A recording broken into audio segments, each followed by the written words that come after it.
നമസ്കാരം. ധനുഷ് PH ടിപ്സിലേക്ക് എല്ലാവർക്കും സ്വാഗതം.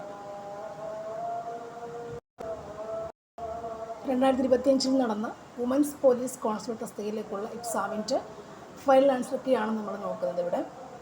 അപ്പോൾ കൺഫർമേഷൻ വിളിച്ചിട്ടുള്ള WPCO എക്സാമിന് തയ്യാറെടുക്കുന്നവർക്കും അതുപോലെ LDCക്കും ഒക്കെ തയ്യാറെടുക്കുന്നവർക്കും ഒക്കെ നോക്കാൻ, LGSകാർക്കും ഒക്കെ നോക്കാൻ പറ്റിയ ഒരു ക്വസ്റ്റ്യൻ പേപ്പറാണ് ഇത് തന്നെ. നമ്മുടെ സിലബസൊക്കെ ഏകദേശം ഒരുപോലെയാണ്. ക്വസ്റ്റ്യൻസ് ഏത് ഭാഗത്ത് വരും നമുക്ക് നോക്കാം. ഓക്കെ, ഒന്നാമത്തെ ചോദ്യം, ഫ്രഞ്ച് വിപ്ലവത്തിൻ്റെ പ്രവാചകൻ എന്നറിയപ്പെടുന്നത് ആരാണ്?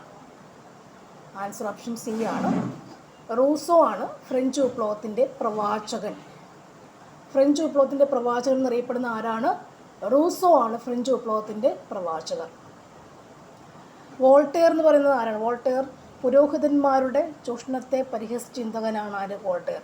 പുരോഹിതന്മാരുടെ ചൂഷണത്തെ പരിഹസിച്ച ചിന്തകനാണ് വോൾട്ടയർ എന്ന് പറയുന്ന ആൾ. ഓക്കെ, റൂസോയുടെ അദ്ദേഹത്തിൻ്റെ ഗ്രന്ഥമുണ്ട്. അതാണിത്, ദ സോഷ്യൽ കോൺട്രാക്റ്റ് എന്നാണ് റൂസോയുടെ ഗ്രന്ഥത്തിൻ്റെ പേര്. അദ്ദേഹം രചിച്ചിട്ടുള്ള ഗ്രന്ഥത്തിൻ്റെ പേരെന്താണ്? The social contract. റൂസോ ഓർക്കുമ്പോൾ ദ സോഷ്യൽ കോൺട്രാക്റ്റും കൂടി ഓർത്തു വെച്ചേക്കാം. വോൾട്ടയർ ആരാണ്?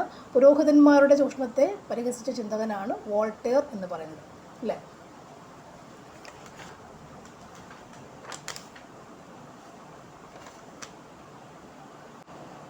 വോൾട്ടയറുടെ മറ്റൊരു പ്രത്യേകത എന്താണ്? ഫ്രഞ്ച് വിപ്ലവത്തിൻ്റെ പിതാവാണ് ആര്? വോൾട്ടയർ. ഫ്രഞ്ച് വിപ്ലവത്തിൻ്റെ പിതാവാണ് വോൾട്ടയർ. ഫ്രഞ്ച് വിപ്ലവത്തിൻ്റെ പിതാവാണ് വോൾട്ടയർ എന്ന് പറയുന്നത്. ഫ്രഞ്ച് വിപ്ലവത്തിൻ്റെ പ്രവാചകൻ റൂസോ ആണെങ്കിൽ ഫ്രഞ്ച് വിപ്ലവത്തിൻ്റെ പിതാവ് ആരാണ്? വോൾട്ടയർ ആണ്.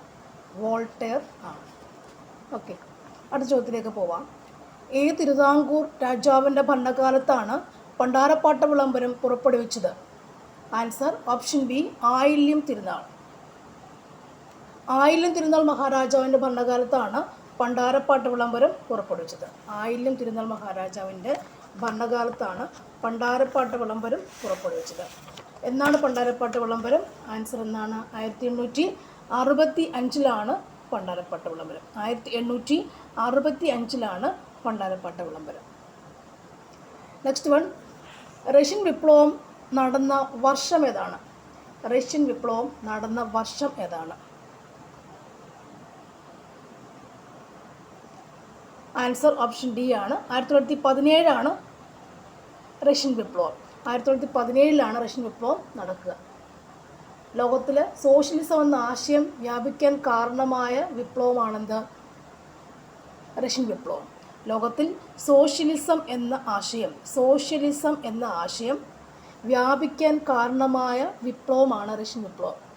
സോഷ്യലിസം എന്ന ആശയം വ്യാപിക്കാൻ കാരണമായ വിപ്ലവമാണ് ഇത്? റഷ്യൻ വിപ്ലവം എന്ന് പറയുന്നത്. പ്രധാനപ്പെട്ടൊരു ഇവൻ്റ് അവിടുത്തെ എന്താണ്? രക്തരൂഷിത ഞായറാഴ്ച, ബ്ലഡി സൺഡേ. രക്തരൂഷിത ഞായറാഴ്ച,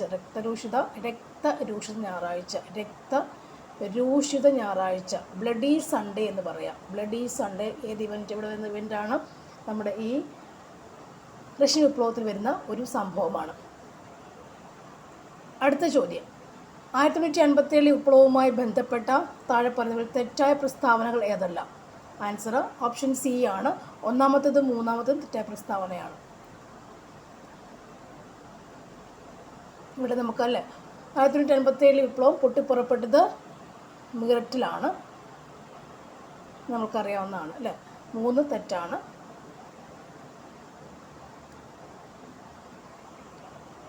അടുത്ത ചോദ്യം, സൈനിക സഹായ വ്യവസ്ഥ നടപ്പിലാക്കിയത് ആരാണ്? ആൻസർ ഓപ്ഷൻ ബി, വെല്ലസ്ലി പ്രഭുവാണ് സൈനിക സഹായ വ്യവസ്ഥ നടപ്പിലാക്കിയത്. വെല്ലസ്ലി പ്രഭു. നെക്സ്റ്റ് വൺ, കേരളത്തിൽ ഏത് ചരിത്ര സംഭവത്തിൻ്റെ 100ാം വാർഷികമാണ് 2024 ആഘോഷിക്കുന്നത്? കേരളത്തിൽ ഏത് ചരിത്ര സംഭവത്തിൻ്റെ 100ാം വാർഷികമാണ് 2024 ആഘോഷിക്കുന്നത്? ആൻസർ ഏതാണ്? ഓപ്ഷൻ ഡി ആൻസർ, വൈക്കം സത്യാഗ്രഹം. വൈക്കം സത്യാഗ്രഹത്തിൻ്റെ 100ാം വാർഷികമാണ് 2024 കേരളം ആഘോഷിക്കുന്നത്. വൈക്കം എന്ന് പറയുമ്പോൾ അതിൻ്റെ ഡേറ്റ് എന്നാണ്? 1924 മാർച്ച് 30 അല്ലേ? മാർച്ച് ഈ മാസം മാർച്ച് 30-നാണ് വൈക്കം സത്യാഗ്രഹം നടന്നിട്ടുള്ളത്.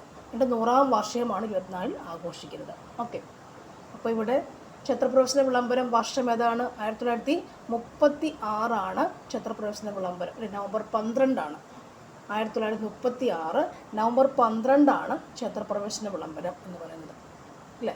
കയ്യൂർ സമരം എന്ന് പറയുന്ന വർഷം ഏതാണ്? കയ്യൂർ സമരം 1941 കയ്യൂർ സമരം. കയ്യൂറില്ല, കയ്യൂർ ഈയാണ്. കയ്യൂർ സമരം 1941 കയ്യൂർ സമരം എന്ന് പറയുന്നത്. ഗുരുവായൂർ അറിയാം, 1931 അല്ലേ, നവംബർ 1 അവിടെ ആരംഭിച്ചിട്ടുണ്ട്.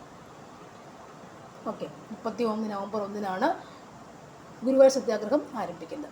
അപ്പോൾ ചോദ്യം, ക്ഷേത്രപ്രവേശന വിളംബരത്തിൻ്റെ വർഷം ഏതാണ്? 1936 നവംബർ 12 കയ്യൂർ സമരം 1941 വൈക്കം സത്യാഗ്രഹമോ 1924 മാർച്ച് 30 നടക്കുന്നത് അല്ലേ.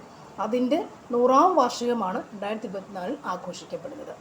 നെക്സ്റ്റ് ചോദ്യം, 2009 ഡിസംബറിൽ നേപ്പാൾ ഗവൺമെൻറ്റിൻ്റെ ക്യാബിനറ്റ് മീറ്റിംഗ് എവറസ്റ്റ് ബേസ് ക്യാമ്പിൽ വെച്ച് കൂടിയത് ഏത് വിഷയവുമായി ബന്ധപ്പെട്ട് ചർച്ച ചെയ്യാനായിരുന്നു?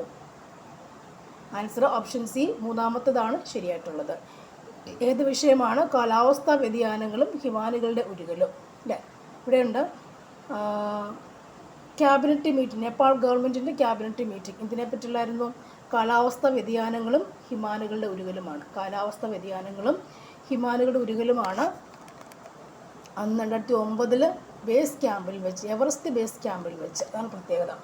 എവറസ്റ്റ് ബേസ് ക്യാമ്പിൽ വെച്ച് ചർച്ച ചെയ്ത അതായിരുന്നു കാലാവസ്ഥാ വ്യതിയാനങ്ങളും ഹിമാനികളുടെ ഉരുകലുമായിരുന്നു. നെക്സ്റ്റ് വൺ, ലോകത്തിൻ്റെ ധാന്യപ്പുരം എന്നറിയപ്പെടുന്ന പ്രയറി സ്ഥിതി ചെയ്യുന്ന എവിടെയാണ് അല്ലേ. ലോകത്തിൻ്റെ ധാന്യപ്പുരം എന്ന് പറയുന്നത് എന്താണ്? പ്രയറീസാണ്. ലോകത്തിൻ്റെ ധാന്യപ്പുരം എന്നറിയപ്പെടുന്ന സ്ഥിതിയില്ലേ. ധാന്യപ്പുരം എവിടെയാണ്? പ്രയറീസാണ് അല്ലേ. അപ്പോൾ അതിനകത്ത് നമ്മുടെ ഇന്ത്യയുടെ ധാന്യപ്പുരം എന്ന് പറയുന്നത് എന്താണ്? പഞ്ചാബാണ്. ഇന്ത്യയുടെ ധാന്യപ്പുരം പഞ്ചാബാണ്. ഇതിൽ ആൻസേഴ്സ് വരുന്നില്ല കേട്ടോ. അപ്പോൾ ലോകത്തിൻ്റെ ധാന്യപ്പുരം ഏതാണ്? പ്രയറീസ് ആണെന്നറിയാം. ഇന്ത്യയുടെ ധാന്യപ്പുരം എന്താണ്? പഞ്ചാബാണെന്ന് കൂടി പഠിച്ചു വയ്ക്കാം. നെക്സ്റ്റ് വൺ, ന്യൂഡൽഹിയിൽ 2023 കൂടിയ G20 രാജ്യക്കൂട്ടായ്മയുടെ പ്രധാന മുദ്രാവാക്യം എന്തായിരുന്നു? പ്രധാന മുദ്രാവാക്യം എന്തായിരുന്നു? ആൻസർ എന്താണ്? Option D. പ്രധാന മുദ്രാവാക്യം ഒരു ഭൂമി, ഒരു കുടുംബം, ഒരു ഭാവി. ഒരു ഭൂമി, ഒരു കുടുംബം, ഒരു ഭാവി എന്നുള്ളതാണ് എൻ്റെ പ്രധാന മുദ്രാവാക്യം. 23-ലെയാണ് പ്രധാന മുദ്രാവാക്യം. നെക്സ്റ്റ് വൺ, ഇന്ത്യൻ വിഭജനത്തെ അടിസ്ഥാനമാക്കി പമേല റൂക്സ് സംവിധാനം ചെയ്ത ചലച്ചിത്രം ഏതാണ്? പമേല റൂക്സ് സംവിധാനം ചെയ്ത ചലച്ചിത്രം ഏതാണ്? Answer train to Pakistan. Train to Pakistan. Pamela റൂക്സിൻ്റെ സംവിധാനം ചെയ്ത ചിത്രം ഏതാണ്? ട്രെയിൻ ടു പാകിസ്ഥാനാണ്. നെക്സ്റ്റ്, ജമ്മു കാശ്മീരിൽ ഇന്ത്യ പാകിസ്ഥാൻ അതിർത്തിയിലുള്ള ബാംഗ്ലിഹാർ അണക്കെട്ട് ഏത് നദിയിൽ സ്ഥിതി ചെയ്യുന്നു? Answer option D, Chenab. Option D, Chenab. അടുത്ത ചോദ്യം, 2025 മെയ് 2 പ്രധാനമന്ത്രി നരേന്ദ്രമോദി ഉദ്ഘാടനം ചെയ്ത വിഴിഞ്ഞം തുറമുഖത്തിൻ്റെ പ്രധാന സവിശേഷതകൾ ഏതെല്ലാം? ആൻസർ ഓപ്ഷൻ ഡി, എല്ലാം ശരിയാണ്. എല്ലാം ശരിയാണ്. ഇന്ത്യയിലെ ആദ്യത്തെ ആഴക്കടൽ ഷിപ്മെൻറ്റ് തുറമുഖമാണ് വിഴിഞ്ഞം തുറമുഖം. ഇന്ത്യയിലെ ആദ്യത്തെ ഓട്ടോമേറ്റഡ് തുറമുഖം, അന്താരാഷ്ട്ര ഷിപ്പിംഗ് പാതയോട് നേരിട്ട് സ്ഥിതി ചെയ്യുന്ന ഏക ഇന്ത്യൻ തുറമുഖം. ഇന്ത്യയിലെ ഏറ്റവും ആഴമേറിയ ബ്രേക്ക് വാട്ടർ. നമ്മുടെ വിഴിഞ്ഞം തുറമുഖത്തിൻ്റെ പ്രത്യേകതകളാണ് ഇവിടെ പറഞ്ഞിട്ടുള്ളത്. അതിൻ്റെ ഉദ്ഘാടനം എന്നായിരുന്നു 2025 മെയ് 2 പ്രധാനമന്ത്രി നരേന്ദ്രമോദിയാണ് നമ്മുടെ വിഴിഞ്ഞം തുറമുഖം ഉദ്ഘാടനം ചെയ്തിട്ടുള്ളത്. പ്രത്യേകത എന്തൊക്കെയാണ്? ഇന്ത്യയിലെ ആദ്യത്തെ ആഴക്കടൽ ഷിപ്മെൻറ്റ് തുറമുഖം. ഈ ഒരു സ്റ്റേറ്റ്മെൻറ്റ് എപ്പോഴും PYQ അല്ലെങ്കിൽ ചോദിക്കാറുള്ള PSC ചോദിക്കുന്ന ഒരു ചോദ്യമാണ്. ഇന്ത്യയിലെ ആദ്യത്തെ ആഴക്കടൽ ഷിപ്മെൻറ്റ് തുറമുഖം ഏതാണ്? വിഴിഞ്ഞം തുറമുഖമാണ്. ഇന്ത്യയിലെ ആദ്യത്തെ ഓട്ടോമേറ്റഡ് തുറമുഖമാണ് വിഴിഞ്ഞം തുറമുഖം. അന്താരാഷ്ട്ര ഷിപ്പിംഗ് പാതയോട് നേരിട്ട് സ്ഥിതി ചെയ്യുന്ന ഏക ഇന്ത്യൻ തുറമുഖം. ഇന്ത്യയിലെ ഏറ്റവും ആഴമേറിയ ബ്രേക്ക് വാട്ടർ ആണിത്, വിഴിഞ്ഞം തുറമുഖം. ഇന്ത്യയിലെ ഏറ്റവും ആഴമേറിയ ബ്രേക്ക് വാട്ടർ അല്ലേ. ആഴക്കടൽ ഷിപ്മെൻറ്റ് തുറമുഖമാണ്, ആഴമേറിയ ബ്രേക്ക് വാട്ടർ തുറമുഖവുമാണ് ഏത്? വിഴിഞ്ഞം തുറമുഖം എന്ന് പറയുന്നത്. അടുത്ത ക്വസ്റ്റ്യൻ, ഇന്ത്യയിലെ പുത്തൻ സാമ്പത്തിക നയവുമായി ബന്ധമില്ലാത്തത് താഴെ തന്നിരിക്കുന്നതിൽ ഏതാണ്? ഇന്ത്യയിലെ പുത്തൻ സാമ്പത്തിക നിയമം ബന്ധമില്ലാത്ത ഏതൊക്കെയാണ്? പുത്തൻ സാമ്പത്തിക നയം. ഓക്കെ, ഇന്ത്യയിലെ പുത്തൻ സാമ്പത്തിക നയത്തിൻ്റെ ഒരു ചോദ്യം എപ്പോഴും നമ്മുടെ പരീക്ഷകൾക്ക് ഉണ്ടാവാറുണ്ട്. ആ ഒരു ടോപ്പിക്കിന് ഹോട്ട് ടോപ്പിക് തന്നെ പറയാം. എപ്പോഴും ഒരു ചോദ്യം നമ്മുടെ ഭാഗത്തുനിന്ന് ഉള്ളതാണ്. ഇന്ത്യയിലെ പുത്തൻ സാമ്പത്തിക നയവുമായി ബന്ധമില്ലാത്ത പ്രസ്താവനകൾ ഏതൊക്കെയാണെന്നാണ് ചോദ്യം. ആൻസർ നാലാമത്തെ മാത്രമാണ് അല്ലേ? ഓപ്ഷൻ ഡി ആണ് ആൻസർ. ബന്ധമില്ലാത്തത് ഏതൊക്കെ എന്നാണ് അല്ലേ? അപ്പോൾ നാലാമത്തതാണ് ആൻസർ. കാർവേ കമ്മിറ്റിയാണ് ആൻസറായിട്ട് വരുന്നത്. അപ്പോൾ ഇവിടെ പുത്തൻ സാമ്പത്തിക നയം, ഇന്ത്യയുടെ പുത്തൻ സാമ്പത്തിക നയം എന്ന് പറയുന്ന വർഷം എപ്പോഴും നമുക്കറിയില്ല, 1991 ആരംഭിക്കുക. ഈ ഒരു വർഷം LGS ക്വസ്റ്റ്യൻസിൽ പോലും ചോദിച്ചിട്ടുണ്ട്, പലപ്പോഴും ചോദിക്കാനുള്ള സ്റ്റേറ്റ്മെൻറ്റാണത്. ഇന്ത്യയിലെ പുത്തൻ സാമ്പത്തിക നയം 1991 ആരംഭിച്ചു. ആഗോളവൽക്കരണമാണ് ലക്ഷ്യങ്ങളിൽ, ആഗോളവൽക്കരണ പ്രകാരമാണ് വന്നിട്ടുള്ളത്. നെക്സ്റ്റ് നരസിംഹം റിപ്പോർട്ടാണ് സമർപ്പിക്കുക. നരസിംഹം റിപ്പോർട്ട് കൂടി ആ സമയത്ത് ഓർക്കാം. അപ്പോൾ പ്രധാനപ്പെട്ട പോയിന്റ് 1991 ഇന്ത്യയുടെ പുത്തൻ സാമ്പത്തിക നയം എന്ന് പറയുന്ന സംഭവം ഉള്ളത്. ആ വർഷം ഓർത്തിരിക്കുകയും 1991 പ്രധാനപ്പെട്ടൊരു പോയിന്റാണ്. ആഗോളവൽക്കരണം ഓർക്കല്ലേ, 3 പോയിന്റ് വരില്ല. ആഗോളവൽക്കരണം, ഉദാരവൽക്കരണം വരത്തില്ലേ, 3 വരുന്നുണ്ട്. അപ്പോൾ ആഗോളവൽക്കരണമാണ് പുത്തൻ സാമ്പത്തിക നയത്തിന് കാരണമായിട്ട് വന്നിട്ടുള്ള കാര്യം. നരസിംഹ റിപ്പോർട്ട് പ്രകാരമാണ് അത് വരുന്നത് കൂടി ഓർത്ത് വെക്കാം. ഓക്കെ, അടുത്ത ചോദ്യം, ട്രിറ്റിക്കം ഈസ്റ്റിവം ഏതിൻ്റെ ശാസ്ത്രനാമമാണ്? ട്രിറ്റിക്കം ഈസ്റ്റിവം ഏതിൻ്റെ ശാസ്ത്രനാമമാണ്? ആൻസർ ഗോതമ്പ്. ഗോതമ്പിൻ്റെയാണ് ട്രിറ്റിക്കം ഈസ്റ്റിവം. ഗോതമ്പിൻ്റെയാണ് അല്ലെ, ഗോതമ്പ് വീറ്റിൻ്റെയാണ് ട്രിറ്റിക്കം ഈസ്റ്റിവം എന്ന് ശാസ്ത്രനാമം എന്ന് പറയാം. ശാസ്ത്രനാമം എന്ന് പറയുമ്പോൾ സയൻറ്റിഫിക് നെയിം ഇല്ല, അതിനൊരു സ്പീഷീസ് നെയിമുണ്ട്, ജീനസ് നെയിം ഉണ്ടായിരിക്കും അല്ലേ? സ്പീഷീസ് നെയിമും ജീനസ് നെയിമും ഉണ്ടായിരിക്കും. അതുപോലെ നെല്ലിൻ്റെ എന്താണ്? Oryza sativa. ഒറൈസ സറ്റൈവയാണ്, ദോയാട്ടോ. ഒറൈസ സറ്റൈവയാണ് നെല്ലിൻ്റെ ശാസ്ത്രീയ നാമം എന്ന് പറഞ്ഞാൽ സയൻറ്റിഫിക് നെയിം എന്ന് പറയാം. ഒറൈസ എന്ന് വെച്ചാൽ ജനറിക് നെയിമും കാണും, സ്പീഷീസ് നെയിമും അതിനുണ്ടായിരിക്കും. 2 പാർട്ട് ഉണ്ടായിരിക്കുമല്ലോ. അപ്പോൾ ഏതിനായാലും ഉണ്ട്, നമ്മുടെ ലോകത്തെമ്പാടും അംഗീകരിക്കും. നമ്മളിപ്പോൾ ഗോതമ്പെന്ന് പറയുമ്പോൾ ഒറ്റടുത്ത് വേറൊരു പേര് പറയും, പക്ഷെങ്കിൽ യൂണിവേഴ്സിറ്റി ലോകത്തെമ്പാടും ഒരൊറ്റ ഈ പേരിലാണ് ഗോതമ്പ് അറിയപ്പെടുന്നതാണ് എന്താ പറയുക, ശാസ്ത്രീയ നാമം എന്ന് പറയുക. അപ്പോൾ നെല്ലിന് എങ്ങനെ പറയുക? ഒറൈസ സറ്റൈവ എന്നാണ്. ഒറൈസ സറ്റൈവയാണ് നെല്ലിൻ്റെ പേര്. ഓക്കെ, നെല്ല് ഒറൈസ സറ്റൈവ. പാടിയില്ല, പാടി എന്ന് പറഞ്ഞാൽ ഈ പാടമല്ല, പാടി നെല്ലിൻ്റെ പേരാണ്. പാടി എന്ന് പറയാറുണ്ട്, പാടി ഇംഗ്ലീഷിൽ പാടി. റൈസ് അല്ലേ, പാടി ഫീൽഡ് ഒക്കെ പറയാറില്ല. അപ്പോൾ നെല്ലാണ്. ഒറൈസ സറ്റൈവയാണ് സയൻറ്റിഫിക് നെയിം. ട്രിറ്റിക്കം ഈസ്റ്റിവം ഗോതമ്പിൻ്റെയാണ്. നെക്സ്റ്റ് ചോദ്യം, റിസർവ് ബാങ്ക് ഓഫ് ഇന്ത്യയുടെ കുറിച്ച് താഴെ പറയുന്നതിൽ ശരിയായത് അല്ലേ? റിസർവ് ബാങ്കിൻ്റെ ഒരു ചോദ്യം എപ്പോഴും നമുക്ക് എക്സാമിനുണ്ട് അല്ലേ? 12th ലെവലായാലും 10th ലെവലായാലും എപ്പോഴും ഒരു ചോദ്യം റിസർവ് ബാങ്കിനെ കുറിച്ചുണ്ട്. ഇന്ത്യയുടെ പുത്തൻ സാമ്പത്തിക നയത്തെക്കുറിച്ചൊരു ചോദ്യം എപ്പോഴും ഉണ്ട്. റിസർവ് ബാങ്കിനെ കുറിച്ചും എപ്പോഴും ഒരു ചോദ്യം ഉണ്ടായിരിക്കും. അതിപ്പോൾ LGSനാണെങ്കിൽ പോലും ഉണ്ടായിരിക്കും. റിസർവ് ബാങ്ക് ഓഫ് ഇന്ത്യയെക്കുറിച്ച് ശരിയായ പ്രസ്താവനകൾ ഏതൊക്കെയാണ്? ആൻസർ അല്ലേ, ഇതിൽ 35 സ്ഥാപിതമായത്. ബാങ്കുകളുടെ ബാങ്ക് എന്ന് അറിയപ്പെടുന്നു. ആസ്ഥാനം മുംബൈയാണ്. ഇത്രയും 3 സംഭവവും ശരിയാണ്, പ്രസ്താവന ശരി അല്ലേ? കറക്റ്റ് ആൻസർ നമുക്കിവിടെ കിടപ്പില്ല, അങ്ങനെ 3 ഇല്ല. അപ്പോൾ 35 സ്ഥാപിതമായി എന്നുള്ള ശരിയായ പ്രസ്താവനയാണ്. ബാങ്കുകളുടെ ബാങ്കാണ് നമ്മുടെ റിസർവ് ബാങ്ക് ഓഫ് ഇന്ത്യ എന്ന് പറയുക. ആസ്ഥാനം അതിൻ്റെ മുംബൈ ആണെന്നും നമുക്കറിയാം. 3 പോയിൻറ്റ്സ് നമുക്കിവിടെ ഉണ്ട്, പക്ഷേ കറക്റ്റ് ആൻസർ ഇവിടെ കിടപ്പില്ല. അപ്പോൾ റിസർവ് ബാങ്ക് ഓഫ് ഇന്ത്യയെക്കുറിച്ച് എപ്പോഴും ഒരു ചോദ്യം നമുക്കിവിടെ ഉണ്ട്. PSCയിൽ ചോദ്യങ്ങൾ എപ്പോഴും ഉള്ളതുകൊണ്ട് അത് റിസർവ് ബാങ്ക് ഓഫ് ഇന്ത്യ നമ്മൾ എഴുതി വെച്ച് തന്നെ അതിൻ്റെ ഫാക്ട്സുകളൊക്കെ ബാക്കി നോക്കി പഠിക്കണം. നെക്സ്റ്റ് ചോദ്യം, ഏഷ്യൻ ഗെയിംസ് 2023 താഴെ തന്നിരിക്കുന്നവർ ശരിയല്ലാത്തത് ഏതാണ്? ഇതിൽ ആൻസർ ഓപ്ഷൻ ബി ആണ്. ഇന്ത്യയുടെ സ്ഥാനം 3ാമത്. ഏഷ്യൻ ഗെയിംസ് 2023 അല്ലേ? ഇന്ത്യയുടെ സ്ഥാനം 3ാമത്തുള്ളത് ശരിയല്ലാത്ത പ്രസ്ഥാനം അല്ലേ? 28 സ്വർണം നേടി ഏഷ്യൻ ഗെയിംസ് ഇന്ത്യക്ക്. 28 സ്വർണം ഏഷ്യൻ ഗെയിംസിൽ നേടിയിട്ടുണ്ട്. ചൈനയിലെ ഹാംഫൂവിൽ നടന്നു, ജപ്പാനിൽ നടക്കും നമുക്കറിയാമല്ലേ, ജപ്പാൻ നടന്നിട്ടുണ്ട്. അപ്പോൾ ഏഷ്യൻ ഗെയിംസിൻ്റെ കാര്യം കൂടി ഒന്ന് വെക്കാം. അടുത്ത ചോദ്യം, ഹരിത വിപ്ലവവുമായി ബന്ധപ്പെട്ട ശരിയല്ലാത്ത ഏതാണ്? ഹരിത വിപ്ലവവുമായി ബന്ധപ്പെട്ട് ശരിയല്ലാത്ത പ്രസ്താവനകൾ ഏതൊക്കെയാണ്? ഹരിത വിപ്ലവം അല്ലേ, ഹരിത വിപ്ലവം എന്ന് പറയും. MS സ്വാമിനാഥൻ ഹരിത വിപ്ലവം എന്ന് സംഭവം ഉണ്ടല്ലോ. അപ്പോൾ അതിൻ്റെ ആൻസർ എന്താണ്? ആൻസർ ശരിയല്ലാത്ത പ്രസ്താവന എന്ന് പറയുമ്പോൾ 2ാമത്തേത് ശരിയല്ല, സെക്കൻഡ് പാർട്ട് ശരിയല്ല അല്ലേ? അപ്പോൾ ഇവിടെ ഹരിത വിപ്ലവം എന്ന് പറയുമ്പോൾ എന്താണ്? ഹരിത വിപ്ലവം അല്ലേ, ഗോതമ്പിൻ്റെയൊക്കെ വിപ്ലവം നോക്കാം. അത്യുൽപാദന ശേഷിയുള്ള വിത്തനങ്ങളാണ് അവിടെ ഉപയോഗിച്ചിട്ടുള്ളത് എപ്പോഴും. അതുപോലെ ഡോക്ടർ MS സ്വാമിനാഥൻ നയിച്ച സംഭവമാണെന്ത്? ഹരിത വിപ്ലവം. ഡോക്ടർ MS സ്വാമിനാഥനാണ് ഹരിതവിപ്ലവത്തിൻ്റെ ഉപജ്ഞാതാവെന്ന് പറയും അല്ലേ. ഡോക്ടർ MS സ്വാമിനാഥനാണ് ഹരിതവിപ്ലവത്തിൻ്റെ ഉപജ്ഞാതാവ്. അതുപോലെ അവിടെ ആ സമയത്ത് രാസവളം കീടനാശിനിയുടെ ഉപയോഗം ആ സമയത്ത് വർദ്ധിച്ചു. കാരണം കൂടുതൽ വിളവുണ്ടാക്കണം എന്നുള്ള സംഭവം വന്നതോടുകൂടി രാസവളങ്ങളും കീടനാശിനിയുടെ ഉപയോഗവും വർദ്ധിച്ചു അല്ലേ. ഗോതമ്പാണ് ആ സമയത്ത് കൂടുതലായിട്ടും ഉണ്ടായിട്ടുള്ള വസ്തു. ഗോതമ്പാണ് കൃഷിക്കൂടിൽ വന്നിട്ടുള്ളത്.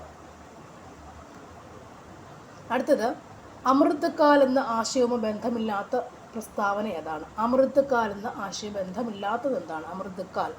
ആൻസർ അമൃതക്കാൽ എന്ന് പറയുമ്പോൾ ഇത് യൂണിയൻ ബജറ്റിൽ പറഞ്ഞിട്ടുള്ളതാണ്. പ്രധാനമന്ത്രി നരേന്ദ്രമോദിയുടെ ഒരു പരിപാടിയിൽ അദ്ദേഹം ഇറക്കിയിട്ടുള്ള സംഭവമാണ് ഇത് അമൃതക്കാൽ എന്ന് പറഞ്ഞ സംഭവം. നരേന്ദ്രമോദി ഇറക്കിയിട്ടുള്ളതാണ് അമൃതക്കാൽ. അടുത്തത് ഇന്ത്യൻ ഭരണഘടനാ നിർമ്മാണ സമിതിയുടെ ആദ്യ സമ്മേളനം നടന്ന എന്നാണ്? ഇന്ത്യൻ ഭരണഘടനാ നിർമ്മാണ സമിതിയുടെ ആദ്യ സമ്മേളനം നടന്ന എന്നാണ്? ആൻസർ ഓപ്ഷൻ ബി ആണ്. 1946 ഡിസംബർ 9 ഇന്ത്യൻ ഭരണഘടനാ നിർമ്മാണ സമിതിയുടെ ആദ്യ സമ്മേളനം നടന്നിട്ടുള്ളത്. ഓക്കെ, 1946 ഇന്ത്യൻ ഭരണഘടനാ നിർമ്മാണ സമിതിയുടെ ആദ്യത്തെ സമ്മേളനം നടന്നത്. അങ്ങനെയാണെങ്കിൽ 1946 ഡിസംബർ 9 രൂപീകരിച്ച ഏതാണ്? ഇന്ത്യൻ ഭരണഘടനാ നിർമ്മാണ സമിതി ഉണ്ടല്ലോ, അതിൻ്റെ താൽക്കാലിക അധ്യക്ഷൻ ആ സമയത്ത് ആരായിരുന്നു? ഡോക്ടർ സച്ചിദാനന്ദ സിൻഹയാണ് ആ സമയത്ത് അധ്യക്ഷൻ. താൽക്കാലിക അധ്യക്ഷൻ ഡോക്ടർ സച്ചിദാനന്ദ സിൻഹയാണ് ആ സമയത്ത് അധ്യക്ഷൻ. ഈ ഡേറ്റ് മാത്രം ഓർത്ത്, വേറെ ഡേറ്റൊന്നും ഞാൻ പറയുന്നില്ല. ഇപ്പോൾ 46 ഡിസംബർ 9 ഇന്ത്യൻ ഭരണഘടനാ നിർമ്മാണ സമിതിയുടെ ആദ്യ സമ്മേളനം നടന്ന വർഷം ഇല്ല, അതാണത്. അപ്പോൾ അതിൻ്റെ അധ്യക്ഷൻ ആരായിരുന്നു? ഡോക്ടർ സച്ചിദാനന്ദ സിൻഹയാണ് ആ സമയത്തെ അധ്യക്ഷൻ അല്ലേ. സ്ഥിരം അധ്യക്ഷനെ പക്ഷേ ആ സമയത്തെ ആരായിരുന്നു? സ്ഥിരം അധ്യക്ഷൻ താൽക്കാലിക അധ്യക്ഷൻ സച്ചിദാനന്ദ സിൻഹ ആണെങ്കിൽ സ്ഥിരം അധ്യക്ഷൻ ആരായിരുന്നു? ഡോക്ടർ രാജേന്ദ്ര പ്രസാദ് ആയിരുന്നു അല്ലേ. ഡോക്ടർ രാജേന്ദ്ര പ്രസാദ് ആയിരുന്നു സ്ഥിരം അധ്യക്ഷൻ എന്ന് പറയും. നമ്മുടെ ഇന്ത്യൻ ഭരണഘടന തയ്യാറാക്കിയത് ആരാണ്? ഇന്ത്യൻ ഭരണഘടന തയ്യാറാക്കിയത് ആരാണ്? നമ്മുടെ ഭരണഘടനാ നിർമ്മാണ സഭയാണ് തയ്യാറാക്കിയത്. അറിയില്ല, ഇന്ത്യൻ ഭരണഘടന തയ്യാറാക്കിയത് ആരാണ്? നമ്മുടെ ഭരണഘടനാ നിർമ്മാണ സഭ. ആ ഒരു ഗ്രൂപ്പ് ഓഫ് ആൾക്കാരാണെന്ത് നമ്മുടെ ഇന്ത്യൻ ഭരണഘടന തയ്യാറാക്കിയതെന്ന് പറയും അല്ലേ. അപ്പോൾ അടുത്ത ചോദ്യം, തന്നിരിക്കുന്നവയിൽ വിദ്യാഭ്യാസ അവകാശത്തെ സംബന്ധിച്ച് താഴെ പറഞ്ഞ പ്രസ്താവന ശരി ഏതൊക്കെയാണ്? വിദ്യാഭ്യാസ അവകാശത്തെക്കുറിച്ച് തന്നിരിക്കുന്നവയിൽ ശരിയായ പ്രസ്താവനകൾ ഏതൊക്കെയാണ്? ആൻസർ ഏതാണ് വരുന്നത്? 1ഉം 3ഉം ശരി അല്ലേ. വിദ്യാഭ്യാസ അവകാശം എന്ന് പറയുമ്പോൾ 86 ഭരണഘടനാ ഭേദഗതിയുമായി ബന്ധപ്പെട്ടുണ്ട് വിദ്യാഭ്യാസ അവകാശം അല്ലേ. ഭേദഗതി വന്നതാണ് പിന്നീട്. അതിൻ്റെ പിന്നീട് ഭരണഘടനയുടെ 21A എന്ന അനുച്ഛേദത്തിലാണ് ഉൾപ്പെടുത്തുന്നത്. ഇവിടെ LGS ക്വസ്റ്റ്യൻസിലൊക്കെ വരുന്നൊരു ഒരു ചോദ്യമാണ് എപ്പോഴും അനുച്ഛേദം എത്രയിലാണ് ഇന്ത്യൻ വിദ്യാഭ്യാസം എന്നുള്ള സംഭവം അല്ലേ. വിദ്യാഭ്യാസ അവകാശം അനുച്ഛേദം എത്രയാണ്? 21A ആണ് അല്ലേ. ഇത് ഭേദഗതിയാണ്. ഇത് 86 ഭേദഗതി, അതും ചോദ്യമാണ്. 86 ഭേദഗതിയിലാണ് വിദ്യാഭ്യാസ അവകാശത്തെക്കുറിച്ച് പറഞ്ഞിട്ടുള്ളത്. ഇത് രണ്ടും നമുക്ക് എപ്പോഴും പഠിച്ചിരിക്കേണ്ട ഒരു ഫാക്റ്റ് തന്നെയാണ്. 21A എന്നുള്ളതും 86 ഭേദഗതി എന്നുള്ളത് പഠിച്ചിരിക്കണം. അതിപ്പോൾ എന്തിനെക്കുറിച്ചുള്ളതാണ്? വിദ്യാഭ്യാസ അവകാശത്തെക്കുറിച്ച് പറയുന്ന കാര്യങ്ങളാണ്. നമ്മുടെ അവകാശങ്ങളിലൊന്നാണെന്ത്? വിദ്യാഭ്യാസ അവകാശം. അതിൽ 21A എന്ന അനുച്ഛേദത്തിലാണ് വന്നേക്കുന്നത്. 21A ആണ് വിദ്യാഭ്യാസ അവകാശം. ഭേദഗതി ഏതാണ്? 86 ഭരണഘടനാ ഭേദഗതി പ്രകാരം ഇപ്പോൾ ഉള്ള കുറേ കൂടി നമുക്ക് അഡ്വാൻസ്ഡ് കുറച്ചുകൂടി കാര്യങ്ങൾ നമുക്ക് വിദ്യാഭ്യാസത്തെക്കുറിച്ച്, അല്ലെങ്കിൽ കുട്ടികൾക്ക് 6 വയസ്സ് മുതൽ അല്ലേ കൊടുക്കണം എന്നൊരു നിർബന്ധിത വിദ്യാഭ്യാസ പദ്ധതിയാണ് 86 ഭരണഘടനാ ഭേദഗതി വന്നേക്കുന്നത്. അപ്പോൾ ഭേദഗതി ഓർത്തിരിക്കിയതാണ് 86 ഭരണഘടനാ ഭേദഗതിയാണ്. അനുച്ഛേദം ഏതാണ്? 21A എന്നുള്ളതും ഓർത്തിരിക്കുക. ഓക്കെ, ഇവിടെ വിദ്യാഭ്യാസ അവകാശം 21A എന്ന അനുച്ഛേദത്തിലാണ് രേഖപ്പെടുത്തി വെച്ചേക്കുന്നത്. ഇപ്പോൾ നടന്ന ഭേദഗതി ഏതാണ്? 86 ഭരണഘടനാ ഭേദഗതി പ്രകാരം നമുക്ക് നിർബന്ധപൂർവ്വം കുട്ടികൾക്ക് എല്ലാവർക്കും വിദ്യാഭ്യാസം കൊടുക്കണം എന്നുള്ളതാണ് പറയുന്നത്. അടുത്തത്, ഇന്ത്യൻ ഭരണഘടനയിലെ നീതിന്യായ പുനരവലോകനം എന്ന ആശയം ഏത് ഭരണഘടനയിൽ നിന്നുമാണ് കടമെടുത്തത്? നീതിന്യായ പുനരവലോകനം എവിടെ നിന്നാണ് നമ്മൾ കടമെടുത്തിട്ടുള്ളത്? നീതിന്യായ പുനരവലോകനം.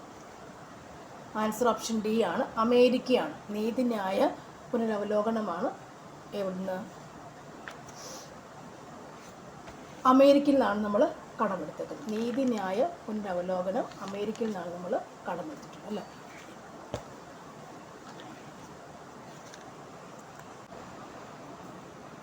നീതിന്യായ പുനരവലോകനം എന്ന് പറയുന്നത് അമേരിക്കൻ നമ്മൾ കടമെടുത്താണ്. അമേരിക്കൻ നമ്മൾ മറ്റൊന്നുകൂടി എടുത്തിട്ടുണ്ട്. മൗലിക അവകാശങ്ങളും അമേരിക്കയുടേതാണ്. മൗലിക അവകാശങ്ങൾ അമേരിക്കയുടേതാണ്. ബ്രിട്ടൻ്റെ എന്തായിരുന്നു സംഭവം? ഏകപൗരത്വമാണെന്ത് ബ്രിട്ടൻ്റെ വരുന്നത്.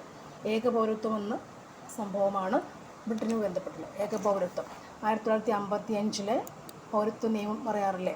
1955 പൗരത്വ നിയമം. അപ്പോൾ ഏകപൗരത്വം എന്താണ്? ബ്രിട്ടനിൽ നിന്നാണ് നമ്മൾ കടമെടുത്തിട്ടുള്ളത്. അയർലൻഡ് എന്ന് പറയാം. അയർലൻഡ് അവിടെ എന്താ പറയുക? അയർലൻഡിൽ നമുക്ക് ഇങ്ങനെ ഓർമ്മിക്കാൻ പറ്റും നിർദ്ദേശ തത്വങ്ങൾ, നിർദ്ദേശക തത്വങ്ങൾ. അയർലൻഡിൽ നിന്നാണ് നിർദ്ദേശ തത്വങ്ങൾ അല്ലേ? അറിയാം. എന്തൊക്കെ അറിയാം? ആമുഖം അല്ലേ? ആമുഖത്തെക്കുറിച്ച് അറിയാം. അതുപോലെ തന്നെ എന്താണ് പറയുന്നത്? ഫസ്റ്റ് ഉള്ളത് വരുന്നത് ഒന്നാമത്തത്, സെക്കൻഡ് 5 to 11 അല്ലെങ്കിൽ എന്താ പറയുക 5ാമത്തെ ആർട്ടിക്കൽ മുതൽ 11 വരെയുള്ളത് പൗരത്വമാണ്. മൗലിക അവകാശങ്ങൾ എടുത്തത് മൂന്നാമത്തെ ഭാഗം, രണ്ടാമത്തെ ഭാഗം പൗരത്വമാണ്. ഒന്ന് ഏകദേശം ആമുഖത്തിൻ്റെ ഭാഗത്തൊക്കെ വരുന്നു അല്ലേ? പൗരത്വം യൂണിയൻ ഓഫ് സ്റ്റേറ്റ്സ് ഒന്ന്. പൗരത്വം എന്ന് പറയുമ്പം 5 to 11 വരുന്നത് രണ്ടാമത്തെ ഭാഗമാണ്. മൂന്നാമത്തെ ഭാഗമാണ് മൗലിക അവകാശങ്ങൾ. അതേതാണ്? 12 to 35 അടുത്തതാണെന്ത് വരിക? നമുക്ക് നിർദ്ദേശ തത്വങ്ങൾ എന്ന് വരുന്ന സംഭവം അല്ലേ? അത് കഴിഞ്ഞ് എന്താണ്? മൗലിക കടമകൾ എന്ന് പറയുന്നത് ഫണ്ടമെൻ്റൽ ഡ്യൂട്ടീസാണ്. അപ്പോൾ ഇവിടെ ബ്രിട്ടൻ്റെ എന്താണ്? ഏകപൗരത്വം. അതുപോലെ അയർലൻഡിൻ്റെ പറഞ്ഞപ്പോൾ എന്ത് പറഞ്ഞു? ഇവിടുന്ന് കടമെടുത്തതാണ് നമുക്കുള്ളത് നിർദ്ദേശ തത്വങ്ങൾ. നിർദ്ദേശക തത്വങ്ങളാണ് ഏത്? അയർലൻഡ്. അപ്പോൾ ഇവിടെ മറ്റൊന്ന് എന്താണ്? ഇവിടെ നമുക്ക് റഷ്യയെ പറ്റി ഓർക്കാം. റഷ്യ എന്ന് പറയുമ്പോൾ മൗലിക കടമകൾ ഫണ്ടമെൻ്റൽ ഡ്യൂട്ടീസ് 51A അതൊക്കെ ഓർക്കണം. അപ്പോൾ അത് റഷ്യ എന്നുള്ളതാണ്. അത്രയുമാണ് ഇവിടെ ബാക്കി നീതിന്യായ പുനരവലോകനം എന്ന് പറയുമ്പോൾ ഇവിടെ നിന്നുള്ളതാണ് അമേരിക്കയുടെയാണ്. മൗലിക അവകാശങ്ങളും അമേരിക്കയുടെ എന്നുള്ളതാണ്. ഓക്കെ അല്ലേ? അടുത്തത് ഇപ്പോഴത്തെ ദേശീയ മനുഷ്യാവകാശ കമ്മീഷൻ ആരാണ്? Answer option V Ramasubramanian. Okay. Next, ഇന്ത്യയുടെ സ്വതന്ത്ര തിരഞ്ഞെടുപ്പ് കമ്മീഷനെ കുറിച്ച് പ്രതിപാദിക്കുന്ന ഭരണഘടനാ വകുപ്പ് ഏതാണ്? ആൻസർ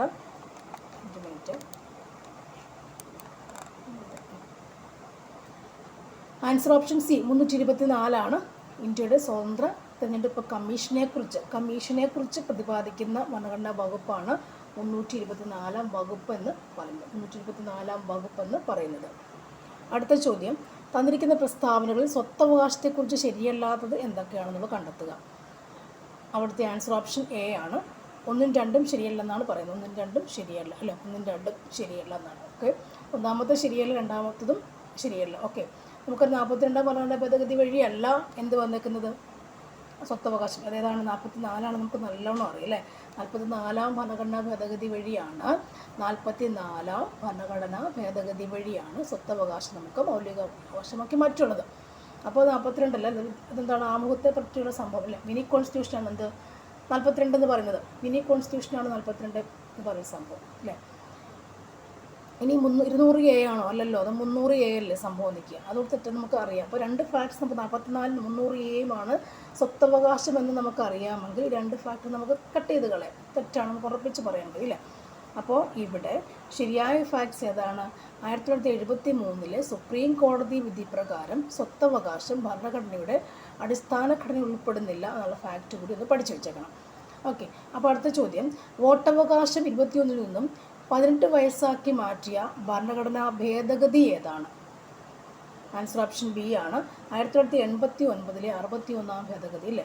ഈ ഭേദഗതി ഇളക്കത്തിന് ഇപ്പോൾ ഡിഗ്രി ഫിലിംസിന് പോലും ചോദിച്ചിട്ടുണ്ട്. എല്ലാ ഭേദഗതികളും ചോദിച്ചിട്ടുണ്ട്. അപ്പം കുറേ ഭേദഗതി വരുന്നില്ലേ? ഇപ്പോൾ 86 വന്നു അല്ലേ? 44 വന്നു.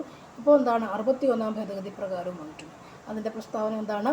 21 നിന്നും 18 വയസ്സാക്കി കുറച്ചു. വോട്ടവകാശം 21 വയസ്സിൽ നിന്നും 18 വയസ്സാക്കി മാറ്റിയ ഭരണഘടനാ ഭേദഗതിയാണെന്ന് 1989 61ാം ഭേദഗതി. 89 61ാം ഭേദഗതി എന്ന് പറയുന്നത്. ഓക്കെ.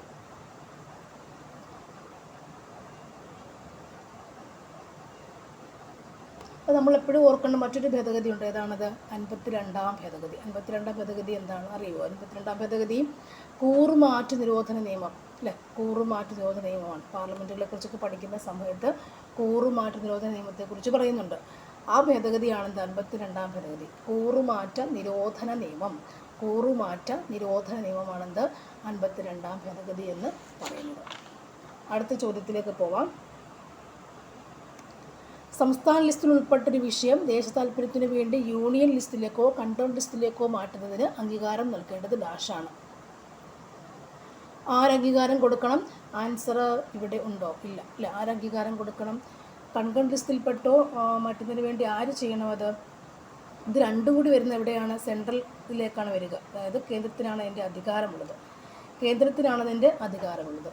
സംസ്ഥാന ലിസ്റ്റിൽപ്പെട്ട വിഷയം ദേശ താൽപ്പര്യത്തിന് വേണ്ടി മാറ്റുക എന്ന് പറയുമ്പോൾ അങ്ങനെ മാറ്റാൻ പറ്റുമെന്ന് അറിയില്ല. അപ്പോൾ യൂണിയൻ ലിസ്റ്റിലേക്കോ കൺട്രോൾ ലിസ്റ്റിലേക്കോ മാറ്റുക എന്ന് പറയുമ്പോൾ ഈ സ്റ്റേറ്റ് ലിസ്റ്റിൻ്റെയും കൺട്രോൾ ലിസ്റ്റിൻ്റെയും കൂടെ മൊത്തം താല്പര്യം ആർക്കാണ് വേണ്ടത്? കേന്ദ്രത്തിനാണ് വരിക. സ്റ്റേറ്റ് ലിസ്റ്റിൻ്റെയും അതുപോലെ കൺട്രോൾ ലിസ്റ്റിൻ്റെയും കൂടി മൊത്തം കാര്യങ്ങൾ ആര് കൺട്രോൾ ചെയ്യണം? സെൻട്രൽ, കേന്ദ്രമാണത് കൺട്രോൾ ചെയ്യപ്പെടും. കേന്ദ്രമാണ് കൺട്രോൾ ചെയ്യേണ്ടത്. ഇത് പറഞ്ഞത് ചോദ്യം തെറ്റാണ്. സംസ്ഥാന ലിസ്റ്റിൻ്റെയും അത്രയും എനിക്കറിയാം ഫാക്റ്റ്. സംസ്ഥാന ലിസ്റ്റിൻ്റെയും കൺട്രോൾ ലിസ്റ്റിൻ്റെയും ലിസ്റ്റ് എടുക്കുമ്പോൾ രണ്ടിൻ്റെയും കൂടെ കൺട്രോൾ ആർക്ക് വരണം? കേന്ദ്രത്തിനാണ് വരിക. എന്നാൽ ഏറ്റവും കൂടുതൽ പവർ ആർക്ക് തന്നെയാണ്? കേന്ദ്രത്തിനാണ് എപ്പോഴും പവർ കൂടുതലുള്ളത്. സംസ്ഥാനം പിന്നീടാണ് ഇതിനെ പരിഗണിക്കാൻ പറ്റുള്ളൂ. രണ്ടും കൂടി വരുമ്പോൾ സ്റ്റേറ്റ് ലിസ്റ്റും കേന്ദ്രത്തിൻ്റെ സംഭവം കൂടെ വരുമ്പോൾ സ്റ്റേറ്റ് ലിസ്റ്റും കൺട്രോൾ ലിസ്റ്റും കൂടെ ഒന്നിച്ച് വരുമ്പോൾ പവർ ആർക്കാണ് കൂടുതൽ? എപ്പോഴും കേന്ദ്രത്തിനാണ് വരിക എന്നുള്ള ഫാക്റ്റ് എനിക്കറിയാം. ഓക്കെ, ഇതിൻ്റെ കറക്റ്റ് ആൻസർ കൂടെ ഇല്ല. നെക്സ്റ്റ്, ഇന്ത്യൻ വൈസ് പ്രസിഡൻറ്റിനെ സംബന്ധിച്ചുള്ള സംഭവങ്ങളും വൈസ് പ്രസിഡന്റ് ഉപരാഷ്ട്രപതി സംബന്ധിച്ച പ്രസ്താവനകൾ ശരിയേതൊക്കെയാണ്? ഉപരാഷ്ട്രപതി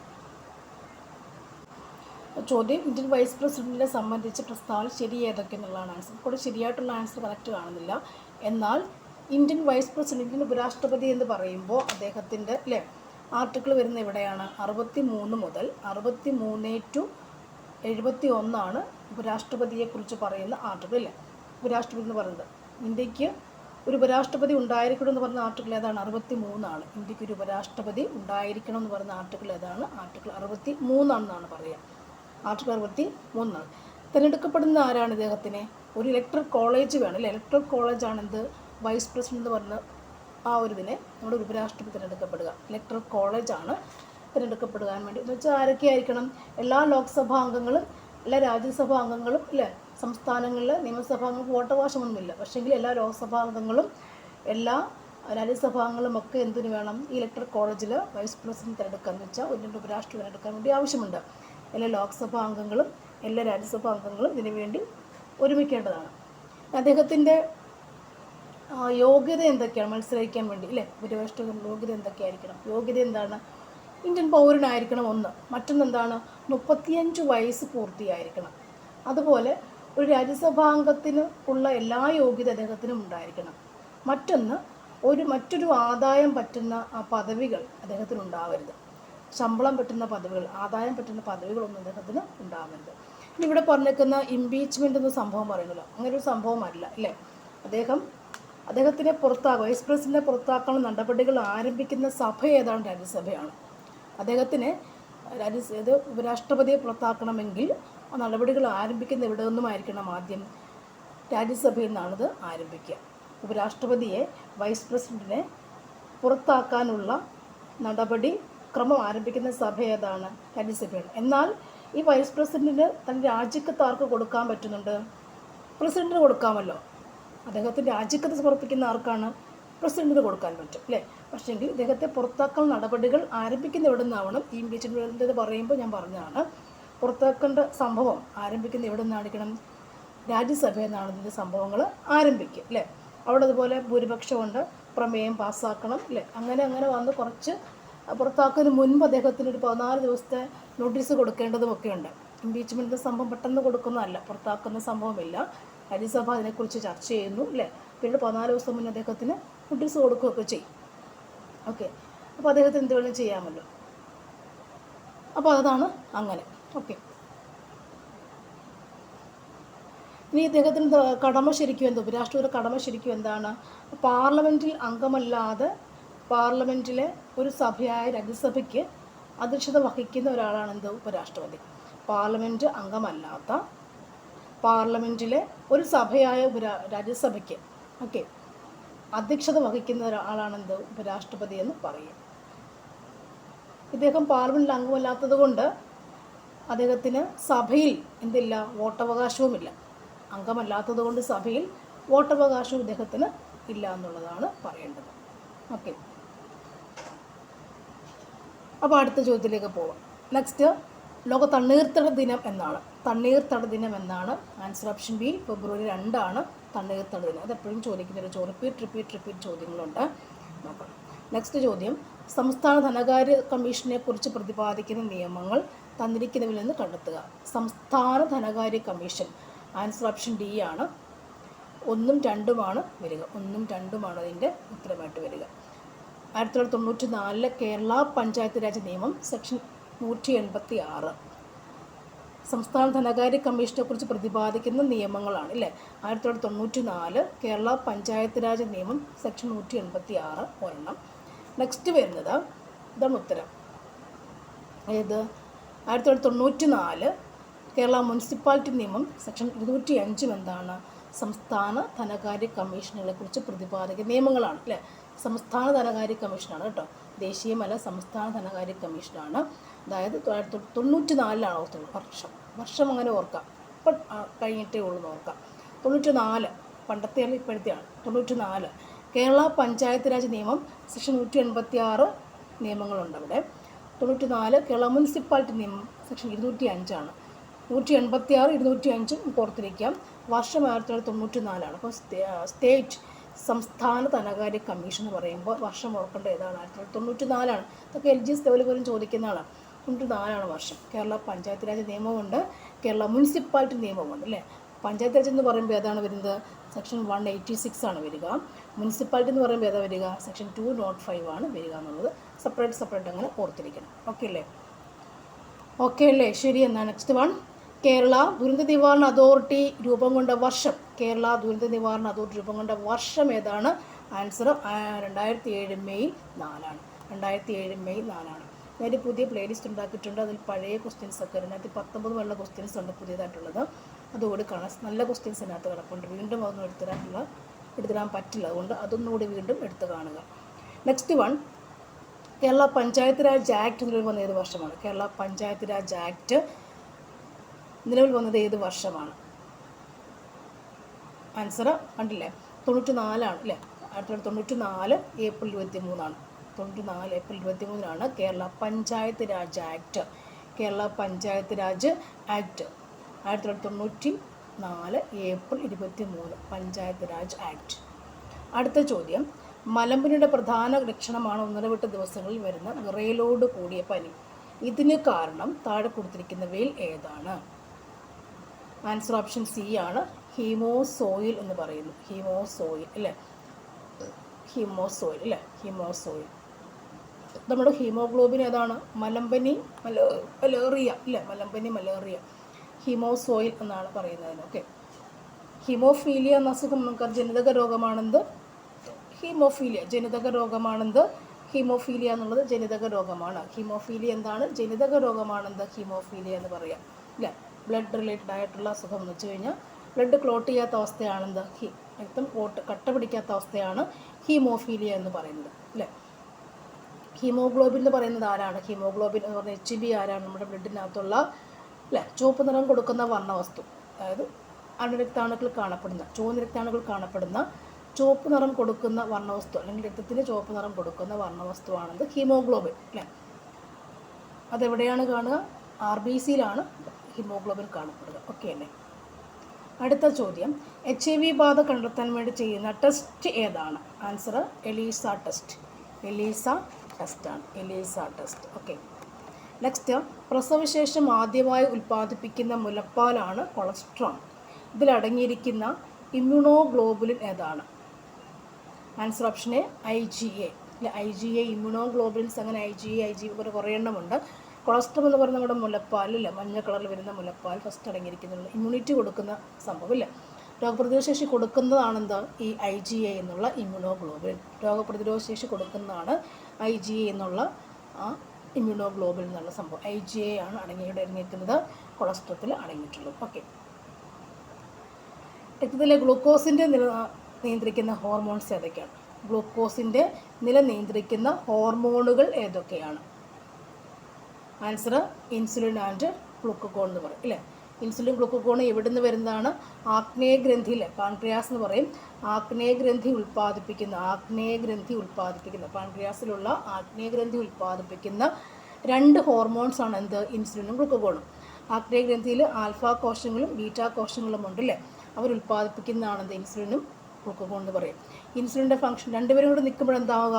അതിൻ്റെ ഗ്ലൂക്കോസിൻ്റെ നിലനിർത്തിപ്പോ അല്ലേ, മെയിൻറ്റെയിൻ ചെയ്യുന്നത്, സ്ഥിരമായി കൊണ്ടുപോകുന്നത് അല്ലേ, ഒരു കൂടാതെയും കുറയാതെയും കൊണ്ടുപോകുന്നത് ഇവർ രണ്ടുപേരും കൂടെ കൂടിയിട്ടാണ്. അപ്പോൾ ഇൻസുലിൻ്റെ ധർമ്മം എന്താണ്? അത് നമ്മുടെ ശരീരത്തിൽ ഗ്ലൂക്കോസിൽ ഗ്ലൈക്കോജനിൽ നിന്ന് ഗ്ലൂക്കോസിനെ ഉണ്ടാക്കും, വേണം അത്യാവശ്യ സന്ദർഭങ്ങളിൽ. അല്ലെങ്കിൽ എന്താണ്? ഗ്ലൂക്കോസിനെ ഉൽപ്പാദിപ്പിക്കുന്ന ഗ്ലൂക്കോസിൻ്റെ കണ്ടൻറ്റ് എന്താ പറയുക? ഇൻസുലിനാണ്. അല്ലെങ്കിൽ നമുക്ക് ഗ്ലൂക്കോസ് ആവശ്യമുള്ളപ്പോൾ സംഭരിച്ച് വെച്ചേക്കുന്ന ഗ്ലൈക്കോജനിൽ നിന്നും ഗ്ലൂക്കോസിനെ ഉണ്ടാക്കി, അല്ലെങ്കിൽ എന്നാൽ ഗ്ലൈക്കോജനെ വിഘടിപ്പിച്ച് ഗ്ലൂക്കോസാക്കി മാറ്റുന്ന പ്രവർത്തനം ചെയ്യുന്ന ആരാണ്? ഇൻസുലിനാണ്. ഗ്ലൈക്കോജൻ എന്ന് പറഞ്ഞാണ് നമ്മൾ സംഭരിച്ച് വെക്കുക. അപ്പോൾ നമ്മൾ കഴിക്കുന്ന ആഹാരത്തിൽ ഗ്ലൂക്കോസ്, എപ്പോഴും ഗ്ലൂക്കോസ് ഉണ്ടല്ലോ, നമ്മുടെ ശരീരത്തിന് വേണ്ടത്ര ഗ്ലൂക്കോസ് കഴിഞ്ഞതിന് ശേഷം ബാക്കിയുള്ളവ ത്വക്കിനടിയിലും മറ്റ് പല കരളിലും ഒക്കെ മറ്റ് ഭാഗങ്ങളിലും എന്താണ്? ഗ്ലൂക്കോസിനെ ഗ്ലൈക്കോജനായി കൺവേർട്ട് ചെയ്യുന്നു, മാറ്റപ്പെടുന്നു അല്ലേ. അങ്ങനെ ഗ്ലൂക്കോസിനെ ഗ്ലൈക്കോജനെ കൺവേർട്ട് ചെയ്യപ്പെടുന്ന മാറ്റുന്ന ഹോർമോണാണിത്, ഗ്ലൂക്കഗോൺ എന്ന് പറയും. നമ്മൾ കഴിക്കുന്ന ആഹാരത്തിൽ ഗ്ലൂക്കോസ് അധികമാണെങ്കിൽ അല്ലേ, നമുക്ക് എനർജി എടുത്തു, അപ്പോൾ അധികമാണെങ്കിൽ ആ ഗ്ലൂക്കോസിനെ എന്താക്കി മാറ്റും? ഗ്ലൈക്കോജനാക്കി സംഭരിക്കണം. അങ്ങനെ സംഭരിക്കണമെങ്കിൽ വരുന്ന ആ ഒരു ഹോർമോണാണിത് ഗ്ലൂക്കഗോൺ എന്ന് പറയും. അപ്പോൾ പിന്നീട് എന്താണ്? വീണ്ടും നമുക്ക് ഇൻസുലിൻ അല്ലെങ്കിൽ ഗ്ലൂക്കോസ് ആവശ്യമുള്ളപ്പോൾ, ഭക്ഷണം കഴിക്കാതിരിക്കുമ്പോഴോ സ്റ്റാർവേഷൻ സമയത്തോ, അപ്പോൾ എന്താണ്? ഗ്ലൂക്കോസ് ആവശ്യമുണ്ടെങ്കിൽ നമുക്ക് എന്ത് ചെയ്യാൻ കഴിയുന്നവർക്ക് ഈ ഗ്ലൂക്കോൺ അല്ല ഇൻസുലിൻ എന്ത് ചെയ്യുന്നു?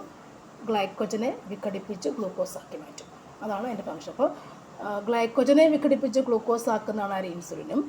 ഗ്ലൂക്കോസിനെ എന്താക്കുന്നു? ഗ്ലൈക്കോജനാക്കി മാറ്റുന്നവരാണെന്ത്? ഗ്ലൂക്കഗോണും എന്ന് പറയാൻ പറ്റും. ഓക്കെ, ബാക്കി കുറേ ഹോർമോൺസ് കുഴപ്പമില്ലേ. തൈമോസിനുണ്ട്, തൈറോക്സിൻ. തൈറോക്സിൻ എന്ന് പറഞ്ഞാൽ ഇവിടുത്തെ ഹോർമോണാണ് തൈറോക്സിൻ, തൈറോയ്ഡ് ഗ്രന്ഥിയുടെ ഹോർമോണാണ് തൈറോക്സിൻ എന്ന് പറയുക അല്ലേ. പിന്നെ തൈമോസിൻ എന്ന് പറയുമ്പോൾ തൈമോസിൻ ജുവനൈൽ ഹോർമോണാണ് തൈമോസിൻ എന്ന് പറയുന്നത്, ജുവനൈൽ ഹോർമോണാണ് തൈമോസിൻ എന്ന് പറയുന്നത്. അടുത്തത്, ക്യാൻസറിനെ പ്രതിരോധിക്കാനായി 9 മുതൽ 14 വയസ്സിലുള്ള കുട്ടികൾക്ക് നൽകുന്ന വാക്സിനേഷൻ ഏതാണ്? ആൻസർ ഓപ്ഷൻ എ HPV എന്നാണ് പറയുക, HPV എന്നാണ് പറയുന്നത്. അടുത്ത ചോദ്യം, വംശനാശ ഭീഷണി നേരിടുന്ന കേരളത്തിലെ ഭൂഗർഭ മീനുകൾ താഴെ പറയപ്പെടുന്നവയിൽ ഏതൊക്കെയാണ്? ഭൂഗർഭ മീനുകൾ ആൻസർ ഓപ്ഷൻ ഡി ആണ്. എയും ബിയും സിയും എല്ലാം ഉണ്ട്. ക്രിപ്റ്റോഗ്ലാനിസ് ഷാജി, അബ്ദുൽ കലാമി, ഫിജിയ, ഗൊർലം എല്ലാവരുമുണ്ട് അല്ലേ, എല്ലാവരുമുണ്ട് മീനുകളാണ്. ഒരു വലിയ വെള്ളച്ചാട്ടത്തിൻ്റെ അടിയിലുള്ള വെള്ളത്തിൻ്റെ താപനില മുകളിലുള്ള വെള്ളച്ചാട്ടത്തിൻ്റെ താപനിലയേക്കാൾ കൂടുതലാണ്. കാരണം എന്താണ്?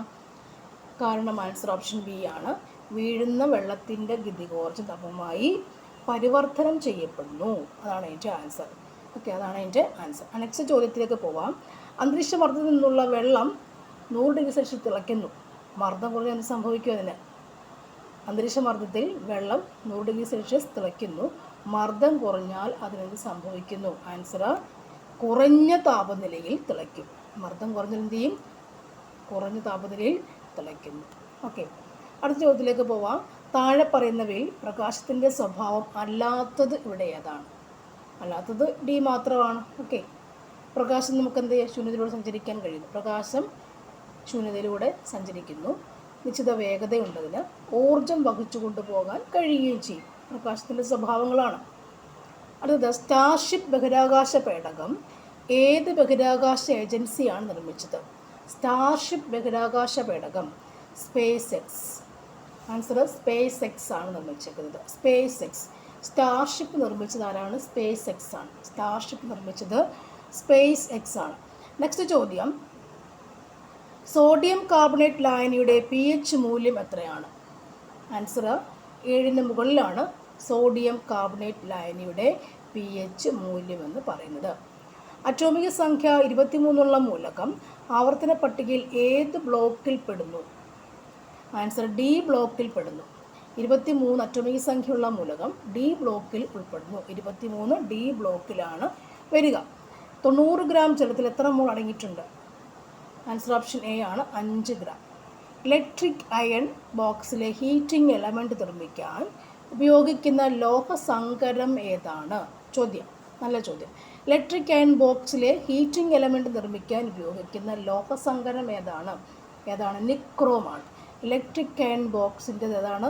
നിക്രോം കണ്ടാണ് അല്ലേ, തുറന്ന് നോക്കുകയൊന്നും ചെയ്യണ്ട, നിക്രോമാണ്. ഓക്കെ, നെക്സ്റ്റ് വൺ, രാജരവിവർമ്മയെക്കുറിച്ചുള്ള പ്രസ്താവനയിൽ ശരിയായവ ഏതൊക്കെയാണ്? അല്ലേ, അദ്ദേഹത്തെക്കുറിച്ച് വേഗം വന്നു. രാജരവിവർമ്മയെക്കുറിച്ച് ശരിയായ പ്രസ്താവന ഏതൊക്കെയാണ്? അല്ലേ? 1, 2, 3 ശരിയാണെന്ന് വെച്ചാൽ പാശ്ചാത്യ ചിത്രകലാ ശൈലിയിൽ നിപുണനാണ് അല്ലേ അദ്ദേഹം. ഓക്കെ. ചിത്രം ശകുന്തള ഏത ചിത്രമാണ്? കിളിമാനൂർ കൊട്ടാരത്തിൽ രചിച്ചു അല്ലേ? രവിവർമ്മയെക്കുറിച്ച് നല്ലോണം ഒന്ന് പഠിച്ചു വെച്ചു. എൻ്റെ ഗുരുനാഥൻ എന്ന കവിതയിൽ താഴെ നൽകിയവയിൽ ഏത് സമാഹാരത്തിൽ നിന്നാണ് എടുത്തിട്ടുള്ളത്? ആൻസർ സാഹിത്യമഞ്ജരി 4-ാം ഭാഗം. സാഹിത്യമഞ്ജരി 4-ാം ഭാഗം. ക്ലാസിക് പ്രസ്ഥാനത്തിലെ റൊമാൻറ്റിക് കാവ്യമൊന്നും റൊമാൻറ്റിക് പ്രസ്ഥാനത്തിലെ ക്ലാസിക് കാവ്യമൊന്നും വിശേഷിപ്പിക്കാവുന്ന കൃതി അതാരാണിത്? നളചരിതമാട്ടക്കഥ. നളചരിതമാട്ടക്കഥ അല്ലേ? നളചരിതമാട്ടക്കഥ. ക്ലാസിക് പ്രസ്ഥാനത്തിൽ റൊമാൻറ്റിക് കാവ്യമൊന്നും റൊമാൻറ്റിക് പ്രസ്ഥാനത്തിലെ ക്ലാസിക് കാവ്യം നളചരിതമാട്ടക്കഥ. ഓക്കെ. 2025 ചാമ്പ്യൻസ് ട്രോഫി ഏകദിന ക്രിക്കറ്റുമായി ബന്ധപ്പെട്ട തെറ്റായ പ്രസ്താവന ഏതൊക്കെ? തെറ്റ് നമുക്ക് നോക്കണ്ട അല്ലേ? 3-ാമത്താണ് തെറ്റായ പ്രസ്താവന. ഓപ്ഷൻ ഡി ആണ് ആൻസർ പറഞ്ഞേക്കുന്നത് കേട്ടോ. തെറ്റാണിത്. ഓക്കെ. ഇത് രണ്ടും ശരി പ്രസ്താവനയാണ്. അടുത്ത ചോദ്യം ശരിയായ പ്രസ്താവന കണ്ടെത്തുക എന്നുള്ളതാണ്. എന്താണിത്? ആൻ മക്ലെയിനും നിക്കോൾ അയേഴ്സിനും ഒപ്പമാണ് സുനിത വില്യംസും ബുച്ച് വിൽമോറും ബഹിരാകാശത്തു നിന്നും ഫ്ലോറിഡയുടെ തീരക്കടലിൽ ഇറങ്ങിയത്. ഒരു യൂറോപ്യൻ സ്പേസ്. ഇതിൻ്റെ ശരി പ്രസ്താവന ഏതാണ്? വെറുതെ വായിക്കേണ്ടത്. ശരി പ്രസ്താവന എന്താണ്? 3-ാമത്തെ മാത്രമാണ് ശരി പ്രസ്താവന അല്ലേ? ഒരു യൂറോപ്യൻ. ഇതൊന്നും വേണ്ട, 2 നമുക്ക് വേണ്ട കേട്ടോ. ഇത് 2 വേണ്ട. 286 ദിവസത്തെ ബഹിരാകാശത്ത് ശേഷമാണ് സുനിത വില്യംസും ബുച്ച് വിൽമോറും ഭൂമിയിലെത്തില്ലേ? അത് പഠിച്ചാൽ മതിയല്ലോ. 286 ദിവസത്തെ ബഹിരാകാശ വാസത്തിന് ശേഷം അവിടെ താമസിച്ചില്ലേ? പെട്ടെന്ന് അങ്ങോട്ട് പോയിട്ട് പക്ഷേ അത്രയും ദിവസം താമസിക്കേണ്ടി വന്നു അവിടെ. സുനിത വില്യംസും ബുച്ച് വിൽമോർ ഭൂമിയിലേക്ക് 286 days എന്നുള്ളത് ഓർത്തിരുന്നു. മനസ്സിലായി? ആ വർഷം ഒന്ന് ഓർത്തിരിക്കണം. നെക്സ്റ്റ് 3/8 ദശാംശ രൂപം എന്താണെന്നുള്ളതാണ് ചോദ്യം. ഞാൻ ഇതിൻ്റെ ആൻസേഴ്സ് മാത്രം പോകാം, കാരണം നിങ്ങൾക്ക് ചെയ്ത് നോക്കാമല്ലോ എന്നുള്ളതുകൊണ്ടാണ്. ആൻസർ ഓപ്ഷൻ ബി ആണ്. ഓക്കെ. നെക്സ്റ്റ് ചോദ്യം. അതിൻ്റെ ചോദ്യമേയുള്ള ഉത്തരമില്ല കേട്ടോ, നിങ്ങൾ വായിച്ചു. അടുത്ത ചോദ്യം. ഒരു ദ്രാവകത്തിൽ ആസിഡും വെള്ളവും 4:3 എന്ന അംശബന്ധത്തിലാണ്. 10 ലിറ്റർ ആസിഡ് കൂടി ഒഴിച്ചപ്പോൾ 3:1 എന്ന അംശബന്ധത്തിലായി. ഇപ്പോൾ ദ്രാവകത്തിൽ എത്ര ലിറ്റർ ആസിഡും വെള്ളവുമുണ്ട്? അതിൻ്റെ ആൻസർ ഓപ്ഷൻ എ ആട്ടോ. 18:6 എന്നുള്ളത്. അപ്പുവിൻ്റെ അമ്മയുടെ പ്രായം അപ്പുവിൻ്റെ പ്രായത്തിൻ്റെ 9 മടങ്ങാണ്. 9 വർഷം കഴിയുമ്പോൾ ഇത് 3 മടങ്ങായി മാറും. എന്നാൽ അപ്പുവിൻ്റെ ഇപ്പോഴത്തെ പ്രായം എത്രയാണ്? ആൻസർ ഓപ്ഷൻ ബി ആട്ടോ. നെക്സ്റ്റ് ചോദ്യം. കോണുകളുടെ തുക 8100 ആയ ബഹുഭുജത്തിന് എത്ര വശമുണ്ട്? ആൻസർ ഓപ്ഷൻ സി ആണ്, 47. ഇതിൽ കണക്കിൻ്റെ ക്വസ്റ്റ്യൻസ് 56-ാമത്തെ ചോദ്യത്തിൻ്റെ ഉത്തരം എന്ന് പറയുമ്പോൾ ഓപ്ഷൻ ഡി ആണ്. ചെയ്ത് നോക്കണേ. √2.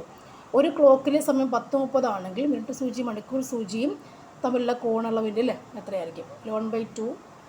38 മൈനസ് 11/2 വെച്ച് ചെയ്യാൻ മതിയല്ലോ. അപ്പോൾ ആൻസർ എത്ര കിട്ടും? ഓപ്ഷൻ സി 135 കിട്ടും. 0.25/6 ഏത് എണ്ണൽ സംഖ്യ കൊണ്ട് ഗുണിച്ചാൽ 0.25/4 കിട്ടും? ഗുണിച്ചാൽ ആൻസർ ഓപ്ഷൻ ബി ആണ്, 16. 3-നും 81-നും ഇടയിൽ 2 സംഖ്യകൾ ചേർക്കുക. അങ്ങനെ ചേർക്കുന്ന ഒരു ക്രമം സമഗുണ ശ്രേണിയാണെങ്കിൽ ആ സംഖ്യകൾ ഏതൊക്കെയാണ്? ആൻസർ ഓപ്ഷൻ എ ആട്ടോ. ചെയ്ത് നോക്കണം ഇതൊക്കെ. 60-ാമത്തെ ആൻസർ എന്ന് പറയുമ്പോൾ 60-ാമത്തെ ചോദ്യം ആൻസർ ഓപ്ഷൻ ബി ആണ്. അടുത്തത്. BNS പ്രകാരം ശിക്ഷ നടപ്പിലാക്കുമ്പോൾ ഏകാന്ത തടവ് ഒരു സാഹചര്യത്തിലും എത്ര ദിവസം അധികരിക്കാൻ പാടില്ല എന്നുള്ളതാണ്. ആൻസർ ഓപ്ഷൻ എ ആണ്. ഈ BNS ഒക്കെ പോലീസ് സെക്ഷനകത്ത് വരുന്ന ചോദ്യങ്ങളാണ്. BNS അല്ലേ? അതിപ്പോൾ നിങ്ങൾ പഠിക്കുമ്പോൾ എന്നുള്ളതിനെക്കുറിച്ച് എനിക്കറിയില്ല. അപ്പോൾ ഞാനത് കട്ട് ചെയ്തിട്ട് അപ്പോൾ ഇവിടെ നമുക്കിത് വൈൻഡപ്പ് ചെയ്യാം. ഓക്കെ, ഇവിടെ നമുക്കിത് വൈൻഡപ്പ് ചെയ്യാം, അതാണ് നല്ലത്. ഓക്കെ, അപ്പോൾ ആരും ഇത് മലയാളം കുറച്ചെടുക്കാമെന്ന് വിചാരിക്കുന്നു അല്ലേ? 83 മുതൽ. Okay, Malayalam LDC എഴുതുന്നവർക്കും പ്രയോജനമാട്ടെ. പ്രേക്ഷകൻ എന്ന വാക്കിൻ്റെ സ്ത്രീലിംഗ രൂപം. പ്രേക്ഷകൻ്റെ സ്ത്രീലിംഗ രൂപം എന്താണ്? പ്രേക്ഷകൻ എന്ന വാക്കിൻ്റെ സ്ത്രീലിംഗ രൂപം എന്താണ്? ആൻസർ ഓപ്ഷൻ സി ആണ്. ഓപ്ഷൻ സി, പ്രേക്ഷക. ഓക്കെ. നിഷ്ഫലയത്നം എന്ന വാക്കിന് അർത്ഥം വരുന്ന ശൈലി ഏതാണ്? നിഷ്ഫലയത്നം. ആൻസർ ഓപ്ഷൻ ബി ആണ്, കാകദന്ത ഗവേഷണം. ഓക്കെ, നെക്സ്റ്റ് വരുന്നത് നിരാമയം എങ്ങനെ പിരിച്ചിടാം? നിരാമയം എങ്ങനെ പിരിച്ചിടാൻ പറ്റും? ആൻസർ ഓപ്ഷൻ ഡി, നിർ പ്ലസ് ആമയമാണ് നിരാമയം അല്ലേ? ഓർക്കും അത്, നിർ പ്ലസ് ആമയം, അതൊന്ന് പഠിച്ചു വെക്കണം. നിർ പ്ലസ് ആമയം. സമത എന്ന വാക്കിന് എന്തർത്ഥമാണ്? സമതയ്ക്ക് എന്താ അർത്ഥമുള്ളത്? ആൻസർ ഓപ്ഷൻ ബി, തുല്യത. സമത തുല്യതയാണ്. 12 വർഷക്കാലം ഒറ്റപ്പദം നമുക്ക് എഴുതാം. ആൻസർ ഓപ്ഷൻ എ, വ്യാഴവട്ടക്കാലം അല്ലേ? എപ്പോഴും പറയുന്നത് യൂസ് ചെയ്യുന്നൊരു വാദം വ്യാഴവട്ടം. ബഹുത്വ സൂചക നൽകുന്ന പദം, ബഹുത്വ സൂചക അല്ലേ? ബഹുത്വ സൂചക. പുതിയ പദമാണ് ബഹുത്വ സൂചക. ആൻസർ ഓപ്ഷൻ സി ചൊന്നവർ എന്നുള്ളത്. ചൊന്നവറാണ്. ശുദ്ധരൂപം തിരഞ്ഞെടുക്കുക എന്ന് പറയുമ്പോൾ ശുദ്ധരൂപം. ആൻസർ അഷ്ടമുഷ്ടി. ശുദ്ധരൂപം അതാണ്, അഷ്ടമുഷ്ടി. മുല്ലപ്പൂമ്പൊടി ഏറ്റുകിടക്കും കല്ലുമുണ്ട് സൗരഭ്യം എന്ന് പറയുമ്പോൾ അതിൻ്റെ ഉത്തരം പാലോട് ചേർന്ന വെള്ളവും പാലാകും എന്നതാണ് എൻ്റെ ഉത്തരം. ഓക്കെ. പ്രിമിറ്റീവ് എന്നതിൻ്റെ പരിഭാഷാ പദം ഏതാണ്? പ്രിമിറ്റീവ് എന്ന് പറയുമ്പോൾ ആൻസർ പ്രാകൃതമായ എന്നുള്ളർത്ഥം. ഫസ്റ്റിലുള്ളത് പ്രാകൃതമായ, പ്രിമിറ്റീവ്. താഴെ കൊടുത്തിരിക്കുന്ന കാട് എന്ന പദത്തിൻ്റെ പര്യായ പദക്കൂട്ടം ഏതാണ്? കാടിൻ്റെ പര്യായ പദങ്ങൾ ഏതൊക്കെയെന്നാണ് സിമ്പിളായി ചോദിച്ചേക്കുക. കാനനം, ഗഹനം, വിപിനം എന്നിവയാണ്. കാനനം, ഗഹനം, വിപിനം എന്നിവയാണ് കാടിൻ്റെ പര്യായ പദങ്ങൾ. Change the following into indirect speech. അതിനു വേണ്ടി വെയിറ്റ് ചെയ്തു. Change the following into indirect speech. The teacher said the earth revolves around the sun. അതിനെ ഇൻഡയറക്റ്റ് സ്പീച്ചിലേക്ക് മാറ്റുക എന്നുള്ളത്, മറ്റൊരാൾ പറയുന്ന രീതിയിൽ ആക്കുക, അല്ലേ? അപ്പോൾ എന്തായാലും ഉത്തരം വരിക? The teacher said that the earth revolves around the sun. Teacher said that the earth revolves around the sun. Next, find the error in the sentence. Error കണ്ടുപിടിക്കുക. എറർ കണ്ടുപിടിക്കുമ്പോൾ അത് ബി ആട്ടെ, ബിയിലാണ് എറർ എന്ന് പറയുക. I have been working here since 2019. Correct sentence ആണ്, അല്ലേ? Find the error and write the correct sentences. അപ്പോൾ ഇതിനകത്ത് നമുക്ക് ഉത്തരം എന്ന് പറയുമ്പോൾ എന്താണ്? ബി ആണ്, അല്ലേ? ഇവിടെ സിൻസ് വരുന്നതുകൊണ്ട് ഹാവ് ബീൻ വർക്കിംഗ് വന്നു, അല്ലേ? മനസ്സിലായി? ഹാവ് ബീൻ വർക്കിംഗ് ആണ്. അപ്പോൾ അത് കറക്റ്റ് സെൻറ്റൻസ് ആയി. സിൻസ് വന്നുകൊണ്ടാണ്, അല്ലേ? സിൻസ് വന്നുകൊണ്ടാണ് ഹാവ് ബീൻ വർക്കിംഗ് എന്ന് പറയുക. ഹാവ് ബീൻ പ്ലസ് ING ആണ് സിൻസ് വരുമ്പോൾ വേണ്ടത്. ഇവിടെ ഉണ്ടല്ലോ, അതാണ് അവിടെ ആവശ്യം എന്ന് പറയും. അയാം ഒരിക്കലും വരില്ല എന്ന് നമുക്കറിയാം. അപ്പം ഹാവ് ബീൻ വർക്കിംഗ് ആണെന്ന് പറയുമ്പോഴാണ് സിൻസ് വരുന്നത്. അത് നമ്മൾ പഠിച്ചു വെച്ചേക്കുക. Next, pick the correct comparative degree sentence. Comparative degree sentence എന്ന് പറയുമ്പോൾ comparative tense, faster than yours, അല്ലേ? ഇപ്പം നമ്മൾ ഫാസ്റ്റർ ദാൻ, എപ്പോഴും ഫാസ്റ്റസ്റ്റ് എന്നൊക്കെ പറയുമ്പോൾ അത് സൂപ്പർലേറ്റീവ് ഡിഗ്രിയാണ്, അല്ലേ? കമ്പാരറ്റീവ് ഡിഗ്രി, സൂപ്പർലേറ്റീവ് ഡിഗ്രികളുണ്ട്. അപ്പോൾ കമ്പാരറ്റീവ് എപ്പോഴും യൂസ് ചെയ്യും, ദാൻ എന്നൊരു സംഭവം എപ്പോഴും യൂസ് ചെയ്യും. ഫാസ്റ്റർ ദാൻ, അല്ലേ? മോർ ദാൻ ഒക്കെ പറയുമ്പോൾ കമ്പാരറ്റീവ് ഡിഗ്രിയാണ്. അപ്പോൾ ആൻസറോട് option D, my car is faster than yours. Next, add suitable question tag. Let's go for a walk. Let's go for a walk എന്ന് പറയുമ്പോൾ ഒരു ടാഗ് എങ്ങനെ വരും? നമുക്ക് shall we, let's go for a walk, shall we. Complete sentence adding suitable given word, അല്ലേ? ഇത് word ചേർക്കാൻ. If she had studied harder she dash pass the exam. If she had studied, അല്ലേ? If she had harder എന്നുള്ള സംഭവം വരുമ്പോൾ ഇതിൻ്റെ എന്താണ് answer? Would have വരും. ഹാർഡ് സ്റ്റഡീഡ് ആണ്, വുഡ് ഹാവ് വരും. She would have passed the exam. അടുത്തത്, select sentences and correct collective noun, അല്ലേ? കളക്റ്റീവ് നൗൺസ് ഉള്ള സെൻറ്റൻസ് ഏതാണ്? കളക്റ്റീവ്, ഒരു ഗ്രൂപ്പ് ഓഫ് കളക്റ്റീവ് നൗൺസ് വരുന്ന സെൻറ്റൻസ് ഏതാണ്? ഇതാണ്. A pride of lions roamed the forest. അത് തന്നെ അത്. Next, choose the correct one word substitute. Answer, a person who does not believe in existence of God. അതൊന്നും God വിശ്വാസമില്ല. അതാരാണ്? എത്തിസ്റ്റാണ്, അല്ലേ? വിശ്വാസമില്ലാത്തവൻ എത്തിസ്റ്റാണ്. ചൂസ് ദ അനോണിം അബണ്ടൻറ്റ്. ഓപ്പോസിറ്റ് എഴുതാൻ. അബണ്ടൻ്റ് എന്ന് പറയുമ്പോൾ ധാരാളം, ഇല്ല, അതിൻ്റെ ഓപ്പോസിറ്റ് എഴുതാൻ. ആൻസർ ഏതാണ് വരിക? സ്കാൻറ്റി, അല്ലേ? കുറവെന്നർത്ഥം, scanty. Next, choose the correct spelling. Answer option A ആണ്, മിസ്സേലിനിയസ് ആണ് അതിൻ്റെ ആൻസർ. നെക്സ്റ്റ് വരുന്നത്, fill in the blanks. The minister presided. അത് മറ്റടുത്ത് വേഗം തീർന്നു, അല്ലേ? ഏതായാലും spelling, choose the correct spelling എന്ന് പറയുമ്പോൾ ആൻസർ ഓപ്ഷൻ എ കേട്ടോ, മിസ്സേലിയൻ. സ്പെല്ലിംഗ് നോക്കുകയാണ്, MISCELLANEOUS, മിസ്സേലിയസ് എന്നുള്ള സ്പെല്ലിംഗ്. ഓക്കെ. അടുത്തത്, ഫിൽ ഇൻ ദ ബ്ലാങ്ക്സ് എന്നാണ്. The minister പ്രിസൈഡ് dash the meeting. അതിൻ്റെ ആൻസർ നമുക്ക് ഏത് മീറ്റിംഗ് എന്ന് പറയുമ്പോൾ പ്രിപ്പോസിഷൻസ് ആവാൻ നിൽക്കുന്നത്. ആൻസർ ഓവർ ദ മീറ്റിംഗ്, ഇല്ലേ? Over the meeting. ഓക്കെ. അപ്പോൾ ഇത്രയും നേരം ഇത് ക്ലാസ് കണ്ടിട്ടുണ്ടെങ്കിൽ very much thank you for it. ആദ്യമായിട്ടാണ് കാണുന്നത്, സബ്സ്ക്രൈബ് ചെയ്യാൻ മറക്കില്ല. Thank you for watching. English questions ഒന്നുകൂടി പ്രാക്ടീസ് ചെയ്യണം. 9 ഭാഗം.